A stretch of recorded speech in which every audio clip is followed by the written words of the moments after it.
Hi, it's Paul again. So today I'm going to walk you through deal structuring and how we approach this. So for SMEs and mid-market transactions, typically well-run, consistently profitable businesses will transact at a 2 to 3 times multiple of EBIT or EBITDA. It's a fact. There's plenty of studies out there and data out there to support that. And when a seller maybe thinks that they can get 6 to 8 times, I would challenge them really to find evidence of any transaction at this level in the SME space. 6 to 8 times multiple is PE territory, and PE generally don't get out of bed for less than 100 million. So unless they're in that range, they're like every other SME, which is sort of 2 to 3 times multiple. So of course, there can be nuances between different sectors, and maybe some sectors have higher multiples, particularly when there's recurring revenue involved, or there's difference in asset intensity or risk profile. But the vast majority is in that range. So let's dive into a bit more detail around deal structures. So firstly, let's just talk about add backs and normalizations for a moment. So whilst it's okay to add back non-recurring costs that might be genuine and real, most lenders don't care about add backs. What they're interested in is the profits that are actually being declared on their tax return. So whilst you could factor this into, an overall valuation, it isn't necessarily going to make a big impact on the funding side of things. So I've seen over the years a whole host of unrealistic add backs, and like, for example, adding back the owner's compensation but not factoring any replacement cost, or if the business suffered a bad debt in the prior year. For me, that is a real cost to the business. Bad debts do happen. Same with depreciation. Add backs really need to be one-off costs, maybe owner perks. Poor quality add backs really do kill deals. I mean, I had an IM through yesterday where the EBITDA was stated in the IM as 430k. But when I requested the statutory accounts for the past 3 years, the business had actually been losing money on paper, between 300 and 400k. So when I queried this with the advisor said yes, but the add backs show the real profit of 430k, and the add backs included 200k for the owner, but not factored in any replacement costs. So who was going to run the business when that owner left? I've mentioned so far a few terms. Let me just, I suppose, clarify them. So EBITDA is earnings before interest, tax, depreciation, and amortization.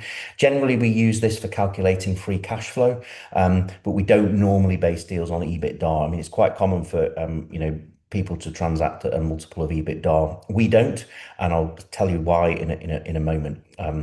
For me, fundamentally, depreciation is a real expense to the business. Like if you, let's use an example, trucking company, EBITDA is 1.2 million, but 500k of this is depreciation. Now, depreciation in a trucking business is very much a real expense to the business because most trucks tend to do lots of mileage. They drive to the moon and back, and they tend to be replaced every 3 to 5 years. So, trucks costs hundreds of thousands of pounds to replace. So being able to write off a depreciation against your tax, whilst it might reduce your tax a bill, in reality, this is just your future cash flow in terms of requirement for capital expenditure and replacing those trucks. So we typically structure deals based on EBIT. EBIT is earnings before interest and tax. So it includes depreciation and an indicator of a return on invested capital. You might hear of SDE.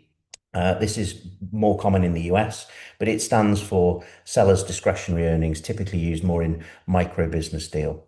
Now, let's talk about the balance sheet and net assets. We typically want to buy the shares or stock, as it's referred to in the US, not to be confused with inventory. So when we acquire, we're also acquiring the assets and liabilities of the company. And again, it's okay to normalize the balance sheet. So if the seller's retaining some of the assets, you can adjust accordingly. Now, you can buy, most transactions tend to be in the UK on a sort of cash-free, debt-free basis. So in that sort of structure, the buyer's basically not buying the cash, and that does not take on the seller's debt, and the purchase price is adjusted on completion. But essentially, the buyer is not just purchasing the business on that basis, but is also expected to fund working capital. In some jurisdictions, it can make sense where there is surplus cash to include it in the sale, and not just buy on a cash-free, debt-free basis. So, for example, in the UK, It's not uncommon for a business owner to own a company for many years. They make decent profits, but they'll only ever withdraw from the business dividends to support whatever their living costs are. And if their profits are more than what they need, then they tend to retain those in the business, because if they don't and they take everything out every year, then they're just going to be clobbered with tax. So this is why we do tend to see with well-run businesses in the UK that, it's not uncommon to see quite a lot of surplus cash on the balance sheet. So in the UK, if the cash is paid out and it's included in the sale, so the buyer acquires the business with the cash and then pays out some of that cash in an initial payment. If it's structured correctly, then this attracts tax at a capital gains tax rate, not income tax or dividend tax. So if you used an example of, say, 1 million of surplus cash, if they took it as a dividend, they're paying 39.35% at the time of recording this video. If they include the cash in the sale and take it out and benefit from business asset disposal relief, then they're only paying 14%. So this can be a massive negotiation lever. In that example, that's essentially 390k of dividend tax versus 140k capital gains tax. So the seller essentially has almost 300,000 extra in their pocket. Do deals vary from country to country? Well, yes, they do. In the UK, we see a heavy use of cash-free, debt-free structures. Business asset disposal relief is very real and a good relief that makes including cash attractive. Lenders are very focused on debt service coverage ratio, leverage, and real assets. And earnouts and deferred consideration are quite common in the SME space when structuring deals. Down under in Australia, working capital tends to be more aggressively negotiated. Interest rates tend to be maybe higher, and asset-based lending tends to be strong in plant and equipment, real estate, and invoice finance, so receivables. There are strict financial assistance rules in Australia, so you need to be able to ensure that you comply with those rules. There's a whitewash shareholder approval process, and there tends to be more completion accounts versus the lockbox type structure. Over in the States, tends to be much higher multiple EBITDA multiples. Small business SBA loans do tend to dominate sub 5 million deals, and it's quite normal for buyers to include seller notes, earnouts, equity rollovers, and it does tend to be more harsher diligence. The US is probably more litigious than other places. So, certainly if you're buying the stock of a company, you want to make sure that, you're really doing, your due diligence fully, and you're protecting yourself with warranties and indemnities. There tends to be also more working capital peg disputes there. So let's just talk about that working capital then in deal structures. So buyers are buying a fully functioning business, and they want to make sure that there's enough working capital to operate. And this is why it's really important to structure deals with working capital considered. So typically a crude way to calculate working capital will be current assets less current liabilities, and you can adjust for any cash to be withdrawn from the business or any debt that may be settled.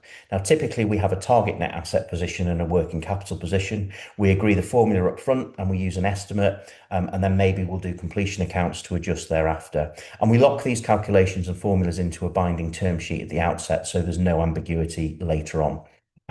If you don't do this, then you risk not enough working capital or a seller running down working capital before a sale. So, for example, they could get aggressive collecting in receivables and take that cash, but then not pay any bills, which means you could end up with a load of creditors to pay at completion with not enough cash coming in to cover it. So it's really important to analyse. We normally do this over a year's period, so we can see any seasonality, any extraordinary items, or in a construction and a contractual business like construction, we can look at retentions, stock, inventory businesses. Also, we're looking at inventory write-downs. All of those things have an impact on working capital. So. I could give you an example. In a recent deal we did, we calculated the working capital at 1.2 million, but at closing it was actually 900k. So there was a difference in purchase price of 300k. Sellers can get quite defensive on this subject, but it's best to have the whole conversation early on and agree at the outset so that there's no ambiguity. So let's talk about structure. Most deals tend to have some form of initial consideration. It's very rare for 100% cash at completion deal. Any balance is deferred or an earnout or maybe a mix of both. And we want to ensure that, the debt service coverage is there. Leveraging the business, for example, you want to make sure that the deal funds itself and you're linking future payments maybe to an earnout, and that helps protect the buyer. Tier one banks really don't like SME acquisitions to management buy-ins, so you're really reliant on ABL lenders. So seller notes are the way to reduce buyer equity and make these more creative structures the route to getting the deal done. So when the banks say no, you've got a seller note, and the seller then has a vested interest to work through the handover and ensure the business maintains performance and isn't going to decline, because ultimately that puts their deferred at risk. So, give you an example, we've recently acquired a business in the construction space. Company does 1.1 million of EBITDA. Purchase price is 4 mil. 2 million was paid at closing based on 1.7 of debt secured against the assets of the company. Primarily, that was invoice finance and some term debt. 300k incoming equity from the buyer, and 2 million was deferred over 4 years. So what assets can be used to fund that initial payment and fund transactions? Well, probably the easiest form of ABL type funding is invoice finance, because it's basically, an advance against receivables. Receivables are secured, and you can borrow between 50 and 90% of this. Inventory, this tends to only work really for high ticket items. So think if you were a car dealer selling vehicles, you're more likely to get inventory finance than if you were selling $1 widgets imported from the Far East. So inventory finance is more difficult to get, can be very expensive. Plant and machinery, so in those hard asset businesses, maybe like engineering, for example, where they've got a factory, a manufacturing process, they've got expensive kit in their factory, you can raise between 33 and 70% of the liquidation value of the plant and equipment. And that's typically amortized over 5 to 6 years at 8 to 10% interest rates. Property, you can either do a sale and lease back, so you sell the property to a real estate investor for essentially 100% of whatever the real estate is worth, and lease it back. Or you could leverage the real estate, so you actually acquire the business with the real estate and borrow 50 to 75% of its open market value. And typically that's amortized over a 20-year period at between 6 and 8%. So to recap, typically SMEs are sold for a 2 to 3 times multiple of EBIT or EBITDA, some on a cash-free, debt-free basis, some including cash. Working capital really is important to be factored in. It is vital. And we've talked about how you can use ABL to fund an initial payment and use seller financing and earnouts to bridge the gap and make deals work. And sometimes structure matters more than valuation. So if you've liked this video, give it the thumbs up. It really helps the channel. If you'd like to be notified when the next video is out, then do hit the subscribe button. And if you're interested to learn more about M&A and join our community of deal makers around the world that you can connect with, including myself, you can join by clicking the link in the description. For now, happy deal making.